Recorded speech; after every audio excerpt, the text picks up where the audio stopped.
Okay, good evening, everyone. Good evening. Tonight's shiur is called "Why is the Jewish identity based upon the mother?" Why does the mother define the Jewish identity and not the father? For example, if a person has a Jewish father and a non-Jewish mother, then the person is not Jewish, 100% not Jewish, and not 50% and nothing like that. If a person's mother is Jewish and the father is not Jewish, the person is not 50% Jewish, the person is not 98% Jewish, the person is 100% Jewish. Why is that? Now there are those that will say, well, because you can for sure know the identity of the mother, and you're not sure about the identity of the father. If a woman has multiple relations, so the identity of the father could be in doubt, whereas the mother, you see, she's the one that gave birth, and that's it. She's the mother, and there's witness to that. But in halakha is not defined in that manner. Halakha is something that is intrinsic, and something that defines the very core. And especially since, for example, if a woman had relations with someone, and for example, she wasn't married, she can give testimony and say that I had relations with a kohen. And that's acceptable according to halakha, and it'll have halachic ramifications, even though I don't have a proof. I have a proof who the mother is, I don't have a proof who the father is, but if she says, it's good enough. Or for example, if we don't know who the father was, let's say she was raped, for example, we don't know who the father was. So halakha dictates that we go according to the majority of the population of that city, of that suburb or city, whatever the case may be. And that will have halachic ramifications. Whether they're Kohanim, whether they are Jews, or whether they are non-Jews, will have its halachic ramifications. So halakha, within the parameters of halakha itself, there are certain things, even in certain times, even in doubt, where the identity of the father will be given some credence or some credibility, even though we don't know with absolute certainty. So we see that's not enough of a reason to say, well, the reason why in halakha, why in Judaism, the mother is the one that gives the identity to the child is because of the doubt. That's not enough. Another interesting thing that we have to take into consideration is that there is influence of the father in Judaism, from the father in Judaism, in halakha, in tradition. And for example, if a his father is a kohen, not the mother, if the mother is a daughter of a kohen, the child is not a kohen.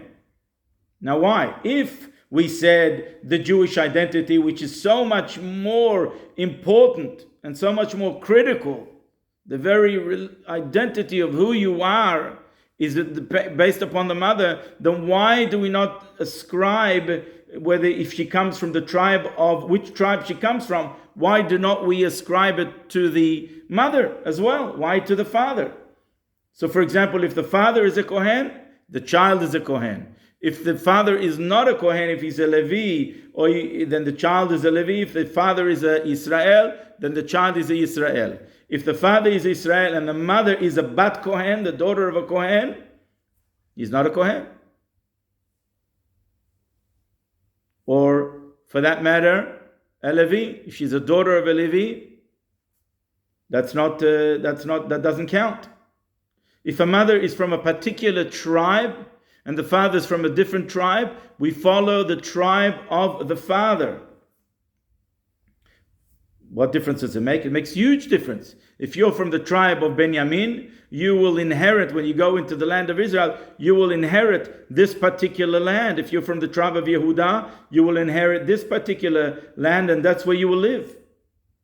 If you're from Zevulun, you live by the sea, by the coast. This is your land. And that land is very much and intricately connected to a spiritual dimension of your vocation, or the area where you need to live, why you were given that land, is very much connected to you. It has a connection to you, has a spiritual connection. For example, whichever tribe you were, there were 4 sides of the tabernacle. The tabernacle was in the middle, and there were 4 sides to the tabernacle. There were 12 tribes. There were 3 tribes on each side of the tabernacle. And when the Jewish people traveled, they traveled in their groups, their camps of their tribe. It made a difference. They had a particular flag. They were grouped together with the other 2 tribes. Certainly has a spiritual implication. There's no doubt about that. Yet the very identity of who you are, Jewish or not Jewish, will be defined by the mother.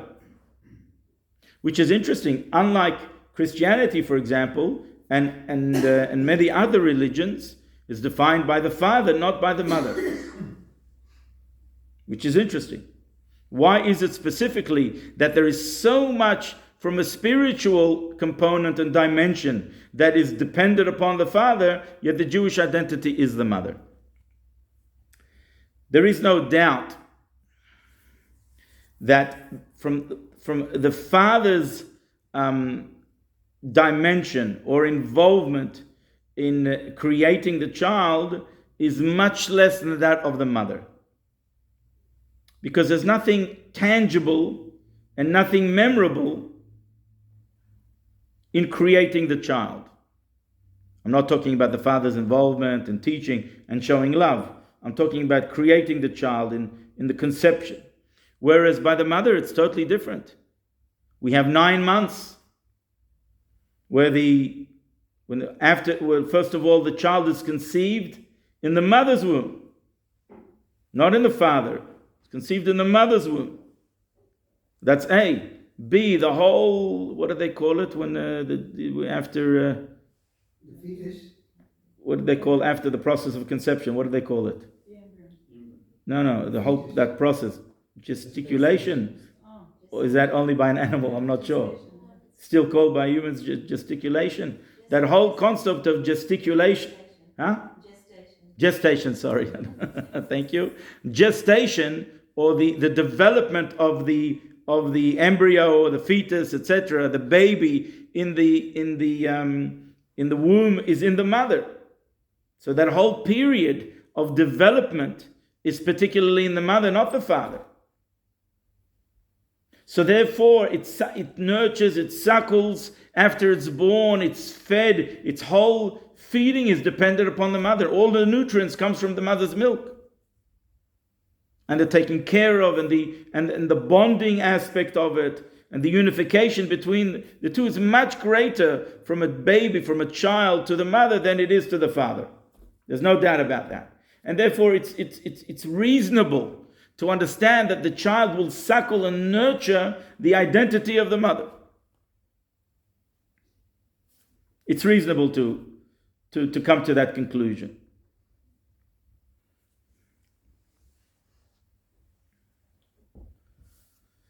However, even that is not enough.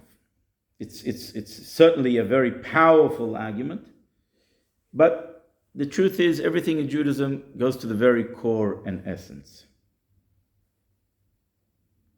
And the answer to this question really answers the very core of the question of creation itself. How did creation come about? And what's the purpose and the reason of creation? When we will identify and answer that, we will also identify and understand why it is the mother that gives the identity. In the first instance, I want to say that Judaism is not a religion. What do you mean it's not a religion? Do we not worship? Do we not serve God in a particular way? Don't we have customs and traditions and laws? Of course we do, but it's not a religion. Judaism is a very core and intrinsic identity of who you are. It's not what you are. It's your very core. It's who you are. In other words, for example, in Christianity, There are particular tenets of Christianity, and that is, you must believe in salvation, and the Savior, and the salvation, etc. If you do not believe, then what? Then you're not a Christian by very definition. You may be of a particular race, of a particular nation, from a particular country, of which is of Christian descent, or that the majority is Christian. But Christianity is a religion, and therefore if you do not believe in the tenets of Christianity, you're not a Christian. You may be of Christian descent, but you're not a Christian. You have to believe in the tenets, the basic tenets of Christianity. Otherwise, you're not a Christian. It's as simple as that. You can be a Jew, not believe, never put on tefillin, never get a call up to the Torah, not fulfill one commandment. You are still 100% Jewish. Because it is not a religion. You're not defined by what you do, what you are, but rather by who you are. It goes to the very core and very essence of who you are.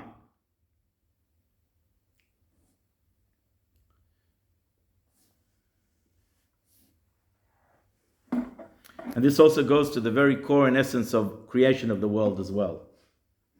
How the world was created, from spiritual to physical, and its purpose. Now, it's important to understand the Father's involvement. So the Father's involvement, and the reason why the Father is the one that defines whether you are Kohen or a Levi or Israel, because the Father's involvement is more, besides giving of love, etc., but in formulating the Jewish identity.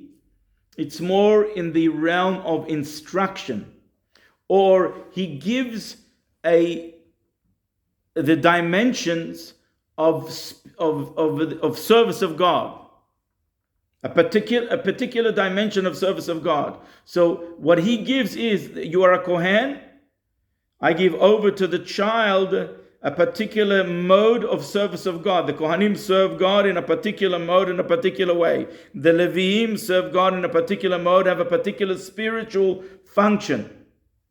Yisrael has a particular role to play and serves God in a particular way, in a particular role, particular function. So he gives over the spiritual dynamics, or the particulars of Avodat Hashem, of service of God, but not identity. In other words, the what you are, but not the who you are.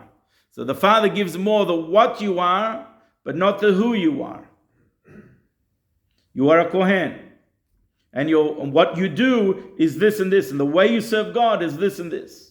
You in the encampment, you encamp here, and that's because you encamp on the right. Your service of God has got to do with more with the connection of the love of God. You're on this side, it's more the awe of God, the fear of God. You're on this side, it's more the concept of overcoming challenges. The other one is being awestruck by the wondrousness of God's power and creation, etc. In other words, a style or a mode of service of God, that is what the Father gives. And that's important, but it's not who you are. That's already what you are.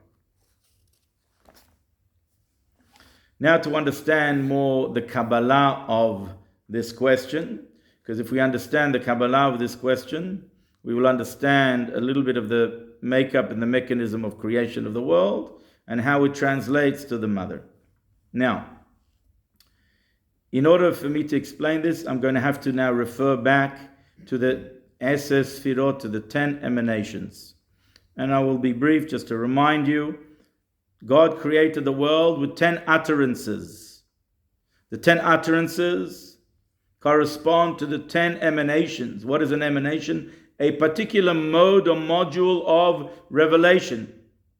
Just like we reveal ourselves, or there are parts of me that interact with either myself or with others, or a particular revelation, whether it is within myself or begins within myself and then extends to others, or whether it is directly to others. These are 10 modes or modules by which I will reveal myself, or a preparation for revealing myself. For example, emotions. I have particular emotions. These emotions will then later on arouse or influence a particular action. If I am afraid of something, I will keep away from it. If I am in awe of something, I will respect it. If I love something or someone, I will draw near to it. I will commit myself. I will sacrifice myself. It's a particular mode of revelation. So, for example, if I'm revealing to you my emotion of love, then I will draw close to you. I will be giving. I will give to you. If it is respect, I will stand in awe and stand back in awe and give you respect. So there are different modes of the way I express myself. As Eov, and we've quoted this many times, says in chapter 19, verse 26, Job says, Umi besari ehaza eloka, from my flesh I will perceive God, meaning to say that if we understand how we work, we understand then the 10 emanations, because we are created in the image of that 10 emanations. We too contain and are created with those 10 emanations to relate to others. Just like God wants to relate to the world, He uses those 10 emanations. The first of the emanation is Keter, which means crown, or the highest revelation. But sometimes that's not counted as the first. Sometimes it's the first is counted as Chokhmah. Chokhmah means wisdom. Be it whether it's the first or the second, for our purposes, we will use Chokhmah as being from the first, if not the first, from the highest. And certainly, as we mentioned before, in the 4 letters of the tetragrammaton name of God's name, which contains the energy of the whole world, and then hinted within them as all the 10 emanations. So we have the letter Yud, the small letter Yud. That letter Yud of God's name, of Yud and Hey and Vav and Hey, corresponds to Chokhmah, or as is called, referred to in Kabbalistic terminology, in the Partsufim, they are referred to as Father. And everything about Kabbalah is about zivug, or union, or unity. So it uses the concept of male and female, because out of a unity of male and female, something is born from it. Something comes out from it. There's an extension that comes forth from it. So for example, the Yud of letter of God's name is Chokhmah, the little, what's called Uketz, the little point of the Yud that extends outwards, upwards, showing something that is even higher. That's Chokhmah, or that's Keter, crown. Then we have the first letter Hey. The first letter Hey corresponds to what's called Ima Ila'ah, the primordial or the lofty mother, so to speak, which is Binah, which is understanding. What's the difference between Chokhmah and Binah? Now again, in God's name already, we have those two letters already express those 3 components of the 10 emanations. What's the difference between wisdom and understanding? Well, wisdom is something that's very abstract. Nothing yet is cooked. Nothing yet is expanded. It's just an idea that has not yet been properly developed. And that's why that's called Chokhmah. That's why it's called Abba Ilah. That's why it's called the primordial man, or the lofty the father. Why is that? Because like a father, his contribution is a seed. It's not developed yet. When it impregnates, when Chokhmah develops into Binah, into understanding, then understanding, it takes something, it takes an idea, it takes an abstract concept, of which we don't yet understand it, know it properly and clearly enough. We expand it. And when you expand it, you begin to understand it. And only when you understand it can you give it over. But if it's only in the realm of Chokhmah, of abstract, you can never give it over. It's not tangible enough. It's not real enough.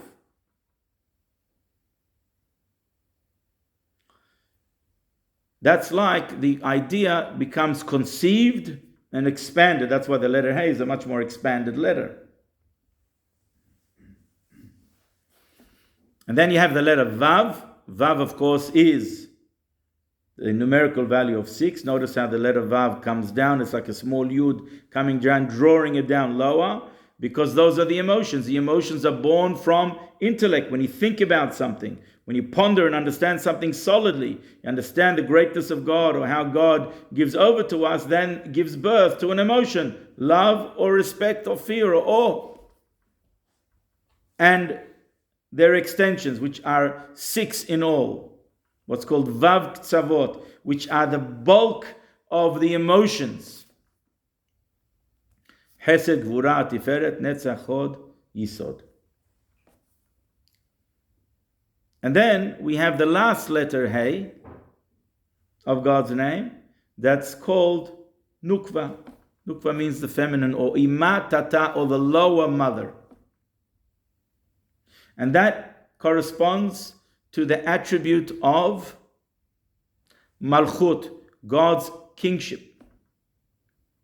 And we'll elaborate on that in a minute. Now, those 4 letters of God's name correspond to the 4 main worlds. You remember them. Atzilut, the most highest and lofty world, by which there is an absolute union between the light and the vessel, so to speak, or the what's called kelim, the vessels of which they are one, and there is not yet any hint of anything physical yet, of nothing creative yet, no ex nihilo, no something yet. There's no something tangible, because the unification of the revelation is so great that the vessels are not physical vessels as we know them. Nothing tangible yet. The next world is called the world of Bria, where there are spiritual entities like lofty angels. The Garden of Eden exists on that plane. We know the Garden of Eden is a place by which the soul's godliness is revealed to them on this plane. So there begins to be some sort of entity, or what's called true vessels. And then the next letter corresponds to the world of Yetzirah, formation. And the last letter of Hey corresponds to this world, Asiyah, the world of action. So the last letter of God's name symbolizes this physical world. And what does God desire? God desires a physical world. God desires that there should be vessels, not only light, but that the light will exist within the vessels and work within the vessels. That there should be a soul and a body. A soul without a body is worthless. A light without a vessel is worthless. Doesn't have a function. Has no purpose. Doesn't achieve anything. That's why God made the whole system of what's called Seder Ishtalshelut, the order of descent, slowly filtering God's light until there begins to be vessels, and not only just in a spiritual way, but until those vessels become physical vessels, i.e. a body, tangible body, a tree, a body, a physical man or woman. And that is corresponding to the last letter Hey. And that is feminine, because as it says in Kabbalistic writing, that Malchut, the last letter Hey, that corresponds to God's kingship, the last attribute, the 10th attribute, Let la migarma klum, has nothing of its own. All it does is it receives and it reveals what it receives. And that corresponds to not intellect, not the crown, which is will, not intellect. Crown, of course, will is higher than intellect. Intellect is subordinate to your will. It will do what you will, even if you may not understand it, even though it may not make sense to it, because it's a high revelation. It's a very intrinsic revelation. Then there's intellect, i.e. wisdom, and then the way wisdom is conceived within Binah, understanding, and is expounded and becomes something much more real. In other words, the seed becomes an embryo. But it's not yet born. Then there is emotion. So wisdom and understanding give birth to emotion. And emotion gives birth to, intellect and emotion gives birth to speech. When within my own psyche, my own being, is there something, the first tangible relationship with something outside of me? When I speak. Before I do or enact something, it's when I speak. When I speak, that's when I reveal to you what I'm thinking and what I'm feeling. That is the first time that there begins to be any relative relationship between something outside of me. And that's the most powerful tool. In fact, man is called a speaking being. We are defined by the fact that we can speak, we can communicate. That's what man is all about. Because man, just to himself, just to think and to feel emotions, is not good enough. You don't achieve anything. You don't do anything. You don't repair the world. You don't relate to anybody. You don't help anybody. And that's related to the aspect of Malchut, kingship, which is feminine. Or it's called Imatata, the lower mother. Why is it called the lower mother? Because it gives birth to the lower world, this physical world, as opposed to Ima, Ila'a, Bina, or the first letter, Hey, that gives birth to the higher world. Imatata, Malchut, God's kingship gives birth to this physical world. Why? Because it is the first real revelation. Like speech. Dvar melech shilton. The king rules with his word. If the king might be the most important intellectual being in the world, may have very refined emotions, but if he doesn't articulate them, he won't rule. He won't be able to make an edict. He won't be able to fix and repair and make a difference and an impact to the world. Are you following what I'm trying to say? What I'm trying to say is that when do I make any difference to you? When do I make any difference to my children? When do I make any difference to my community or to the world? When I speak. That is the first time that my thinking and my emotions become something real and tangible. That's mother. That's motherhood. And since God wanted a physical world, that was his true desire. That reflects the core of creation. The very purpose of creation, that there should be a body and a soul. A soul in a body, not just a soul, but that godliness will be manifest in vessels, in tangible, physical entities, bodies, human beings. And that is perpetuated not through the father, that is perpetuated through the mother. Which, if we go backwards, the source of that Kabbalistically is the last letter Hey. Kabbalistically, that refers to the feminine dimension of godliness, so to speak. The ability to receive and to articulate and to give it forward, to give it some tangible, true definition and identity. Make it real. It's not real otherwise. Wisdom on its own is nothing that gives anything benefit. I can philosophize as much as I want and sit here and philosophize in front of you, but I will make no difference in impact and dent to your life at all. For good or for bad. The function is obviously for good. The purpose is obviously for good. And so too, if I don't articulate what I'm thinking, you know what, let's even go a step further. If I don't expand what I'm thinking and understand it solidly myself, so to speak, or allow it to develop, to become a fetus, to conceive and expand in Bina, in what's called Bina, which is understanding. Interesting to note, the word Bina is spelled Bet, Yud, Nun, and Hey, which is a composite of two things. Ben, Yud and Hey. The son or the extension of the two letters of God's name, Yud and Hey, which is exactly Chokhmah and Binah. We said before, the male and the female. The unity of the male and the female, predominantly when it extends from Binah, not from Chokhmah, gives birth to a ben, i.e. something that is an extension of it. You got that? Bina, understanding, which is like the concept of conception and pregnancy, expanding the seed, expanding the conception. Ben, Yud, and Hey, the first two letters of God's name, which is Chokhmah and Bina. When Chokhmah and Bina come together, specifically through the feminine, specifically through the mother, so to speak, there is an extension. What's the next extension? Emotion. Oh, that's a great extension. That's a great now development.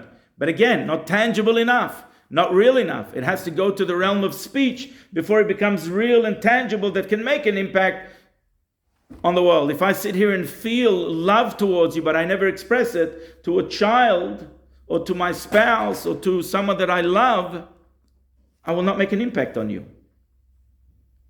I can love 100%, but articulate 0. It will not be as beneficial as if I have the emotion of love 50% and articulate 100%. It'll be much more beneficial to the child or to the person that I love that I articulate and express it, even though it's half what I was feeling.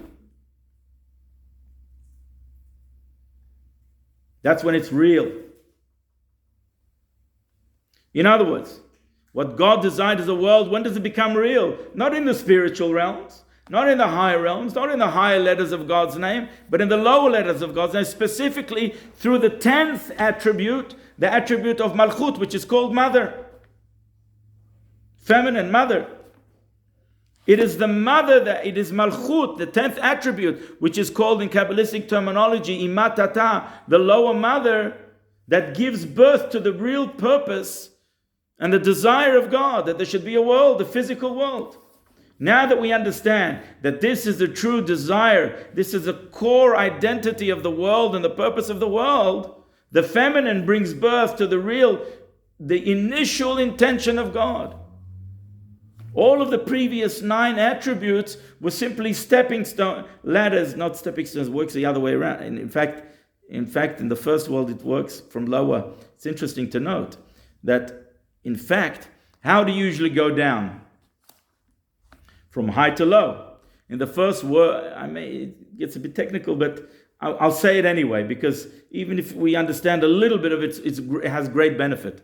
In the first, what's called the realm of primordial man, in other words, the very first concept of a desire of man in that level, in that realm, in the spiritual realm, of what man will be eventually, physical man. In other words, his spiritual counterpart, the very first concept, which is a sublime and spiritual world that can barely even be talked about, because nothing whatsoever tangible can be expressed there. Only the first source of what would possibly be. It's interesting to note that the Arizal writes in Shara Kodim in Perek Hey, the 5th chapter, the last chapter in Shara Kodim, where he explains the order of descent. He explains there that the order was reversed. The first revelation was in Malchut, and then, in other words, the 10th, and then the 9th, and then the 8th, and then the 7th, and 6th, and 5th, and 4th, and etc., until the highest, which was Keter, which is, if you think about it, it's reverse order. It should really be start with Keter and then go down, and the light slowly filters and goes down. It works the other way around. Now, of course, we don't have the time to explain why, but it's interesting to note that, which lends itself to the idea, well, if that was the first revelation that was revealed, or the first source of the 10 attribute that was revealed, and it really should work the other way around, higher to lower, lower to higher, lends itself to the concept and the idea of, well, the 10th attribute is really the essence and core and desire and the mother of everything. The very purpose and core of it all. It's interesting to note. There are many reasons why that is, but one can lend that idea as well to that. Because really that's what God desires. God desires ultimately that all of the 10 emanations will work through all the 9 emanations will work through the 10th one. In other words, the 10th one, in a way, even though it's the lowest, it's the main one.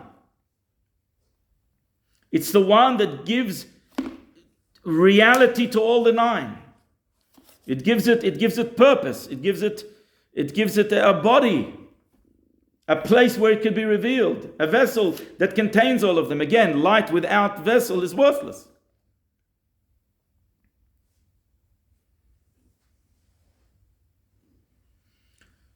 So, going back to the source,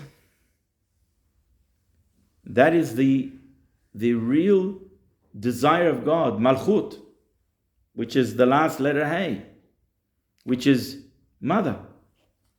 So in other words, what gives birth to the very identity and the very purpose of creation is that there should be a physical manifestation of God's love in this world. Not only soul, not only light, body and vessel. And that's mother. Spiritually, that's mother. That's a mother giving birth. In other words, the identity and the purpose of the world comes from supernal mother. No wonder then that the identity of a child, who it very is, its very core, comes from not the male, but the feminine, the mother. Now you understand why it's a core and intrinsic thing. It's not dependent upon your belief system. It's not dependent upon whether you put on tefillin or not. Of course you need to. But that's not what defines who you are. You put on tefillin, you don't put on tefillin. That's not makes you Jewish. You got to do it because you're Jewish. You receive the Torah and you will not fulfill your function of why your soul came down to this world, because that's part of the reason why God created the body. That you will then take tefillin, a physical tefillin, and you will fulfill the will of God and bring down godliness into the body, into the vessels, into the physical world. If you don't put on tefillin, if you don't keep kasher, if you don't do all of this, you're defeating the whole purpose of why God, like God forbid, a mother giving birth to a child and chucking it away, and not feeding it, and not dressing it, clothing it, and nurturing it, and developing it, and teaching it, and letting it grow to be independent and do the function that it needs to, and we as parents want to. Defeating the purpose. But the identity itself, the birth of the child, is the mother. A core of the world, and the reason why God created the world comes from Ima, supernal mother. Imailai, Imatata, lower, higher mother, so to speak. So if the whole creation of the world is dependent upon Malchut, which is the feminine aspect of godliness, which is what's called mother, now we understand, and that's the core and the very identity of the world, and the very purpose of it is only through mother, that she gives birth. Malchut gives birth to the world. Like my speech gives birth to what I'm feeling, what I'm thinking. And then there's an extension from it. So too in regards to the identity of the child. Because not a belief system. We're not giving a belief system here. It's not a religion. It's an identity. It's core. It's who you are. And this is very much connected to the very shape of the letter Daled. Hey, I beg your pardon. The letter Hey, which is Malchut. The last letter, which is Malchut, which is kingship, as we mentioned before, or symbolizes speech. Because the king is recognized and his edicts are expressed through his speech. God's sovereignty is through his speech, i.e. the 10 emanations. Let there be this, let there be that. Where something begins to be tangible, real, and relevant. Speech. That's Malchut. That's the feminine aspect. Because speech is nothing.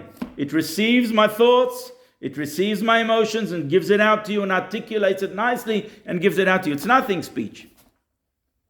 If I just go blah, blah, blah, blah, blah, it's nothing to you.